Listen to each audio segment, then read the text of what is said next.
कि यह सर झुकने ही नहीं देता वो कहीं, यह सर झुकने ही नहीं देता वो कहीं, जब से खुद का अहम उसकी दहलीज पर झुकाया है। जब से खुद का अहम उसकी दहलीज पर झुकाया है, हम उस दर के पुजारी हैं, हम उस दर के पुजारी हैं जिस ठकुराइन के प्रेम ने मुरली वाले के गीता के ज्ञान को भी हराया है। जय श्री राधे, जय श्री कृष्ण। जैसे कि जो घटनाएं घट रही हैं वो कुछ ऐसी हैं जो शायद आ गई है नज़र में, लेकिन रोज़ ही कहीं ना कहीं किसी ना किसी स्त्री पे कुछ ना कुछ होता है। बहुत एक नारी होने के नाते हम लोग महसूस करते हैं, हम लिख सकते हैं, उससे ज़्यादा हम कुछ कर नहीं पाते, ये भी एक लाचारी ही समझिए हमारी। लेकिन मुझे ऐसा लगता है कि अब इसका थोड़ा सा थॉट प्रोसेस एक नारी को ही चेंज करना पड़ेगा अपना, क्योंकि हम जन्म दे रहे हैं ना, तो हम सृजन करता हैं, तो थोड़ी शिक्षा में अगर अंतर कर दिया जाएगा तो शायद स्थितियां संभलने लगेंगी। तो इस पे मेरी 4 लाइनें। अक्सर आप जब घर में कोई बेटी पैदा होती है तो आप उसके लिए लक्ष्मी शब्द का यूज़ उसी दिन से शुरू करते हैं। अरे लक्ष्मी घर पे आई है, तो वो लक्ष्मी का जो आप स्वरूप उस समय क्रिएट करते हैं वो होता है कुम्हलाई सी, प्यारी सी, सजी धजी। तो उसका लेकिन अस्तित्व आपने ना इस तरीके से गिराया है, उसको लक्ष्मी ही बनने दिया, और वो लक्ष्मी की वजह का जो उसके पे एक स्लोगन लग जाता है, वो पता नहीं कितना कुछ उस लक्ष्मी के आड़ में झेल जाती है। तो वो नहीं करना है। अब क्या करना है कि लक्ष्मी सी कन्या पैदा नहीं करनी हमें, लक्ष्मी सी कन्या पैदा नहीं करनी हमें। अब दुर्गा काली पैदा करने का वक्त आया है, अब दुर्गा काली पैदा करने का वक्त आया है। बेटियों को मर्यादा सिखाई हमने युगों युगों तक, बेटियों को मर्यादा सिखाई हमने युगों युगों तक।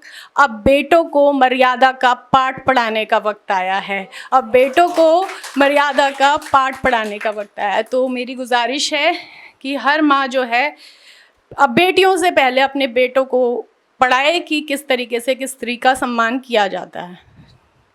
अब एक जो मेरी कविता है वो है, स्त्री पे ही लिखती हूँ मैं ज़्यादा, तो वो मैंने अपने को सोचते हुए लिखी है, लेकिन हो सकता है हर स्त्री यहाँ पर उसे महसूस करे। अगर आप महसूस करें तो तालियों से मेरी हौसला अफजाई करें। मैं दरख्त हूँ, मैं दरख्त हूँ, मुझे दरख्त ही रहने दो, मैं दरख्त हूँ, मुझे दरख्त ही रहने दो। बरसात की घास सा अस्तित्व नहीं चाहिए मुझे, बरसात की घास सा अस्तित्व नहीं चाहिए मुझे। धीमी गति से बढ़ना स्वभाव है मेरा, धीमी गति से बढ़ना स्वभाव है मेरा। मुझे उस स्वभाव से ही बढ़ने दो, मुझे उस स्वभाव से ही बढ़ने दो। बीज के उन दबावों को तुम नहीं समझोगे, बीज के उन दबावों को तुम नहीं समझोगे। बारिश की बूंदों का इंतज़ार मिट्टी के गीले धरातल पर, बारिश की बूंदों का इंतज़ार मिट्टी के गीले धरातल पर। बीज की तरह टूटना, फूटना, बिखरना तुम नहीं समझोगे, तुम नहीं समझोगे।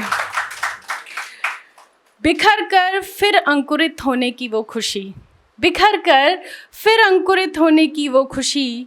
नहीं समझोगे, नहीं समझोगे तुम मेरी उस बीज की तरह पनपने की इच्छा शक्ति, नहीं समझोगे तुम मेरी उस बीज की तरह पनपने की इच्छा शक्ति। जीवन की हर आंधी को, जीवन की हर आंधी को अपने गर्भ में रखकर, अपने गर्भ में रखकर एक लंबी यात्रा पर रोज़ निकलती हूँ मैं, एक लंबी यात्रा पर रोज़ निकलती हूँ मैं। अपने पराए रिश्तों के लिए, उनके सपनों को छांव देने के लिए खुद को कितना मारती हूँ तुम नहीं समझोगे, तुम नहीं समझोगे।